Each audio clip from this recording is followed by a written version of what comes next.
कहानी शुरू होती है पूर्व के सारण जिले के छोटे से कस्बे हुसेपुर के एक छोटे जमींदार से।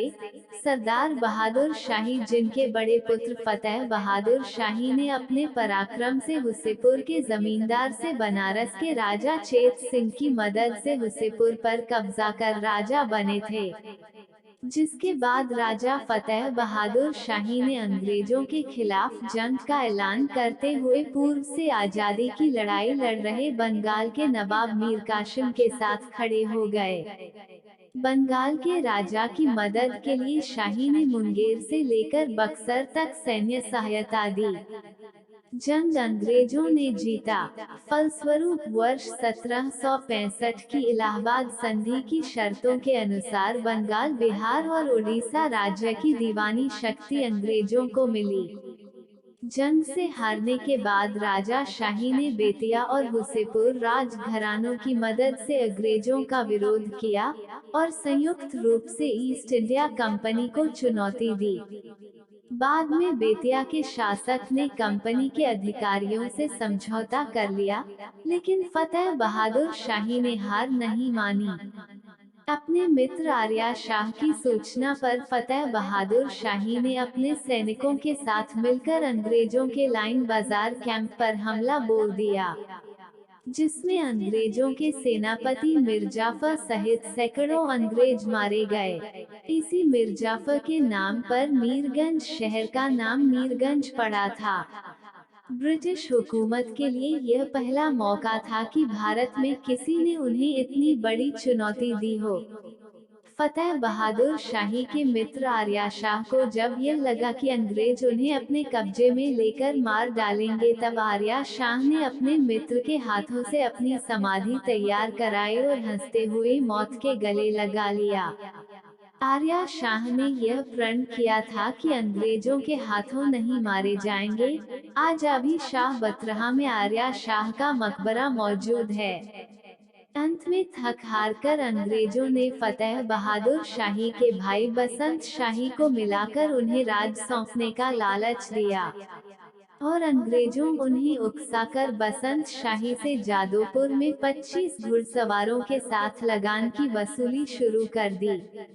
मामले की सूचना फतेह बहादुर शाही को लगी, तो सगे भाई के इस धोखे से नाराज होकर फतेह बहादुर शाही ने गोपालगंज के उत्तर जादोपुर में 25 सैनिकों से साथ लगान वसूल रहे भाई को मौत के घाट उतार दिया, जिसके बाद बसंत शाही का कटा हुआ सिर हुसेपुर में उनकी पत्नी शाहिया देवी के पास भिजवा दिया।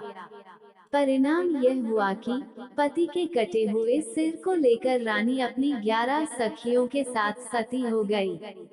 रानी जिस स्थान पर सती हुई उसे आज सैया देवी के नाम से जाना जाता है।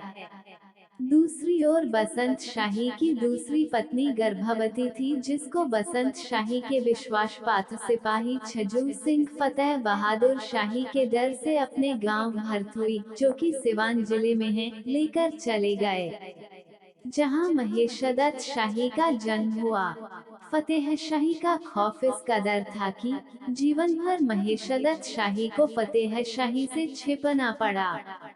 महेश शाही ने एक पुत्र को जन्म दिया, जिनका नाम छत्रधारी शाही था। इधर फतेह बहादुर शाही द्वारा उत्पन्न की गई परिस्थितियों से हारकर अंग्रेजों ने हुसेपुर राज में वसूली बंद कर दी।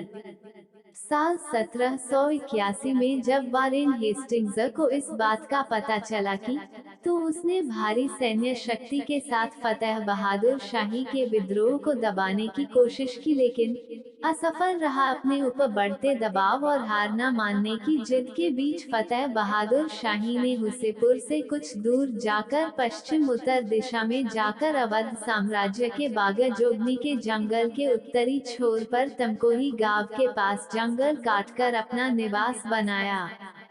कुछ दिनों बाद अपनी पत्नी और चारों पुत्रों को लेकर वहां गए और कोठियां बनवाकर रहने लगे।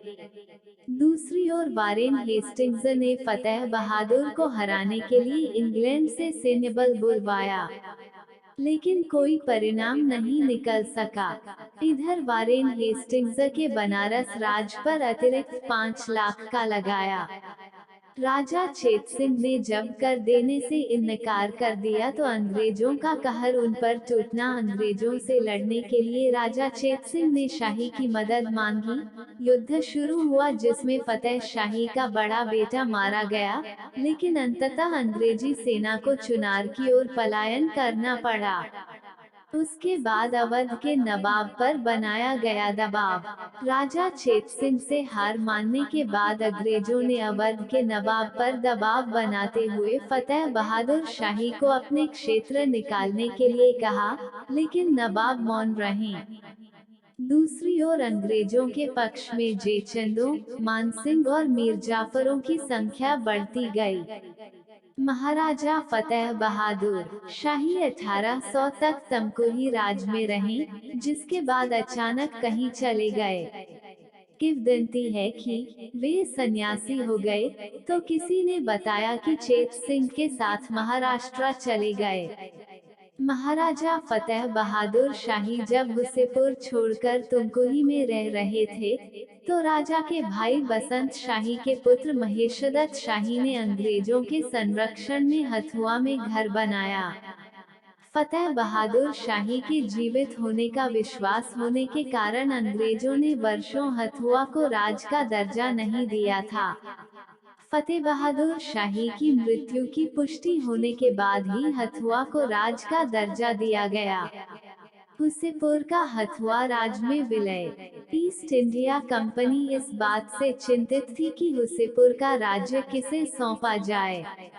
काफी मंथन के बाद महेशदत्त शाही के नाबालिग पुत्र छत्रधारी शाही को राजा बना दिया गया। सुरक्षा को ध्यान में रखते हुए नाबालिग राजा के पालन पोषण का दायित्व बसंत शाही के विश्वासपात्र सिपाही छज्जू सिंह को सौंपा गया। 27 फरवरी 1837 को छत्रधारी को गद्दी पर बैठाया गया और महाराज बहादुर के खिताब से नवाजा गया। राजा के गद्दी पर बैठते ही हुसेपुर राज्य का हथुआ में विलय कर दिया गया। हथुआ राज के अंतिम महाराजा महादेव आश्रम प्रताप शाही थे। साल 1956 में बिहार में जमींदारी उन्मूलन कानून लागू हो गया।